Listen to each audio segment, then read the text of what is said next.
Hey, it is John Kevill from Warbringer. You're watching Groovey.TV, where we brew beer between the forest, the mountains, and the mighty river. Well, how's it going, man? Going pretty good. I've just been hanging around Denver, nice town. I like this place a lot, and been having some fine craft brewed IPAs at this bar across the street. Been very nice, dude. Now, you are a connoisseur of beers and IPAs and stuff. How did you feel about this beer? It was called Pliny the Younger, and it was quite excellent. We are all, I wouldn't say connoisseurs, because that's kind of a lame, you know, it just kind of makes you sound like you're all, you know, something lame. But, yeah, douchey would be the word. But we are dudes who like fine tasting beers. That is what we are, and we drink fine tasting beers, and we did today. So it has so far been a good day. Most excellent. What is your favorite beer of all time? Favorite of all time? That's really tricky.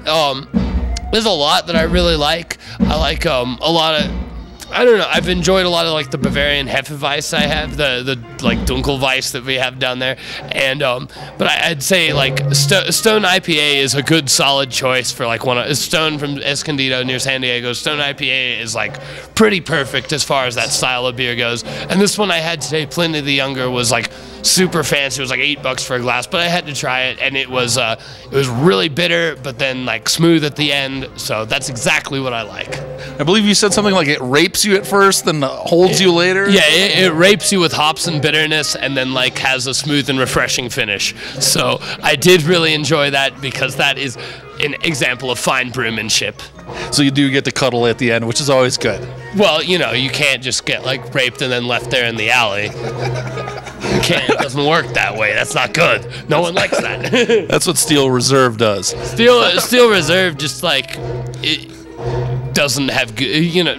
Come on, why do you need to drink Steel Reserve? You can at least like get fucking Keystone or something. At least that won't like make you feel horrible. Keystone, actually, we had check it out. You know Coors Light, right? Same brewery as Keystone. Coors Light, of all like the American cheap ass beers, is probably the best, most refreshing kind, because it's basically water with a little alcohol in it, and that's a solid choice if you plan to like drink a ton of beers.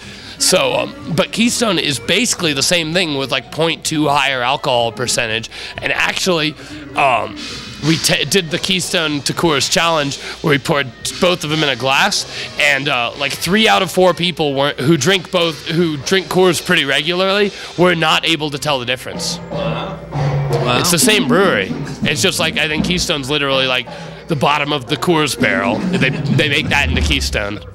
And it's cheap as fuck. That's what I've heard anyway. Now, okay, this tour is insane. I freaking love this lineup. How's it been going for you guys? It's been good. I mean, it's probably the most like traditional metal leaning tour we've ever done. But I think we also, in a way, play a pretty traditional style of metal, just really fast traditional metal, you know. And so we've been going over really well to the fans, and the whole idea of doing a support tour is to make some new fans, and I think we've accomplished that. Symphony X, Ice Earth, both really good bands, so it's been enjoyable for me on just like a personal level as well.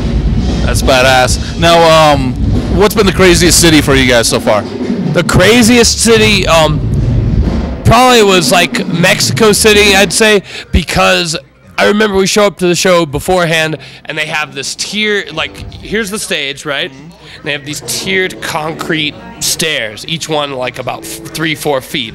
There's fucking concrete, right? And that's the entire standing area. And I'm like, if these people pit, some guys are gonna get seriously hurt. And people did pit hundreds at a time on concrete stairs. Like on like an 80-foot area of concrete stairs. So the people at the top of the pit were like 10 feet higher up than the people at the bottom. And I'm pretty sure some people got hurt. Oh my God. There's a... Die Hard. Yeah, that's Die Hard. They don't give a shit down there. They go crazy. Obviously the venue's not concerned about lawsuits or anything, is it? I guess when you don't have to worry about that shit, people can actually go off and have the best time imaginable. Go to one show a year.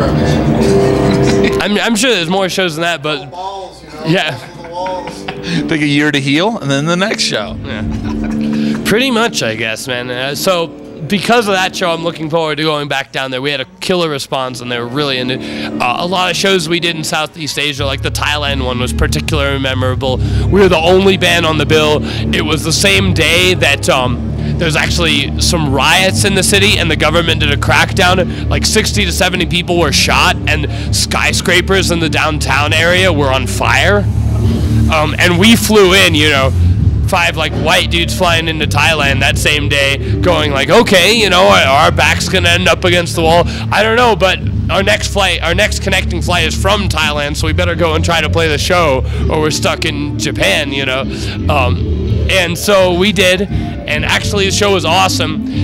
We did a signing thing before the show, and it was our first time there. We'd never been to this country before at all, and we were the only band on the show, and it took like 2 hours because there were that many people there just signing stuff. So they were diehards. It was awesome. That's freaking cool as hell. Yeah.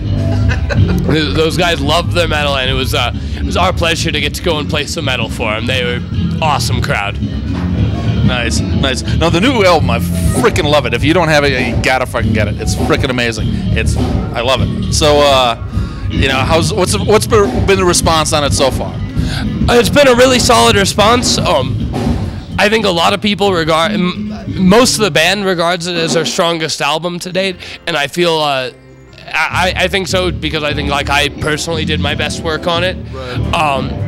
And so I think it kind of takes everything we've done before and sort of improves upon it, gets that extra bit of juice out of it, right. The basic ideas that the band's been working with, as well as there's some new stuff, there's some new directions on there. There's like a couple more progressive type of numbers, right, that I don't think the band will ever like fully go in that direction, but I think it's cool that we can do that, and we have that side to us, so it's not just all like straight beats the whole time, So I think it was a really good step forward for the band, and I enjoyed the writing process. I loved making the record, and so thanks to that experience, I'm really looking forward to making the next one. So do you think, like, if you're really into the writing and you're really into it and it's like, this is fucking rad, that's what puts out a rad album? I mean, is that all totally natural? Well, if you have something that sucks and you tell yourself it rules, it won't make it rule. But, logic can prove this. But we did, this was a really positive process. I mean, by contrast, I think Waking into Nightmares, our second record, was a very strong record, but that one was very high stress, and there was a lot of conflict while we were making that one. This one was kind of the opposite. The band was just getting along really well. Everything was running really smooth. We had time, so we were doing it at kind of a leisurely pace, and I really enjoyed that way of working on it, because all the ideas, I think, had some time to develop. I don't know, and I think the band was inspired. We'd had a lot of time on the road. We toured for 2 years on Waking, so any ideas that anyone had for that entire time were brought forth, at least for consideration, to go on the new record. And I think that just sort of gestation period for it helped it a lot too. Do you guys write on the road or just put ideas down on the road? Ideas. We don't do shit on the road besides play. We do everything ourselves. We don't have a crew or anything, so when we're on the road, that's what we're doing. Right. We are getting to the next show, playing the show, getting wasted after the show. This doesn't leave any time for writing. We gotta save that for when we're home. All right, so what's coming up next for 2012 for you guys? A shitload of tours. A shitload? A shitload of tours. How many of them can you announce? The entire rest of the year we will be on tour. Yes, it's the only way. Heavy metal, don't bitch out, play a show every fucking day of your of life, pretty much. Bang those heads that do not bang. Can you announce any of those tours? The next one in the United States is with Destruction in May. Destruction and Vital Remains and Pathology. It's a thrash and death metal tour. Nice, that's awesome. That's awesome. Now what about videos and things like that? You guys working on any new videos? People film us a lot when we play live. I kind of always hated doing music videos, to be honest. Like, you can do them and all, but fuck, man. The microphone's not plugged into anything, and I know that. What the hell? I've never actually met anyone who likes doing videos ever. No, it's cool to have them when they're done. Make no mistake. We've had some good directors, and I think we've had some cool videos. But the process of doing it, man, I prefer playing a show 20 million times over making a video. You know. All right, man. One last question. It's a survey question. Survey question. Okay. We ask every band coming through town. Entire career, what is the worst thing you've ever eaten on tour ever? Well, there was like a lasagna we had in Germany. It was truly repulsive.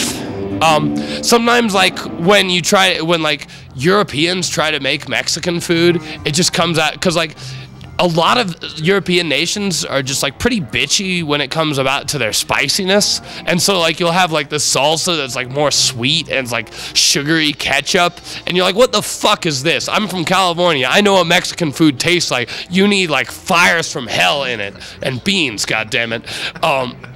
But you know, that the worst thing that I've never eaten was we were in Jakarta, Indonesia, and they just took us to some food place, and there was like all this like dried fish and weird looking stuff and like clouds of flies buzzing around, and we were like, take us to Burger King, man. So we ate Burger King in Indonesia because it was like just food sitting outdoor, and it was fucking hot. You know, it was like May in Indonesia. It was a hot day. The flies were congregating. We were like, I don't want to eat that, man. Yeah, you know, I'm an adventurous eater. I've eaten all kinds of weird stuff, but that crossed the line. That looked like I was just gonna get sick. All right, so what's the weirdest thing you've eaten then?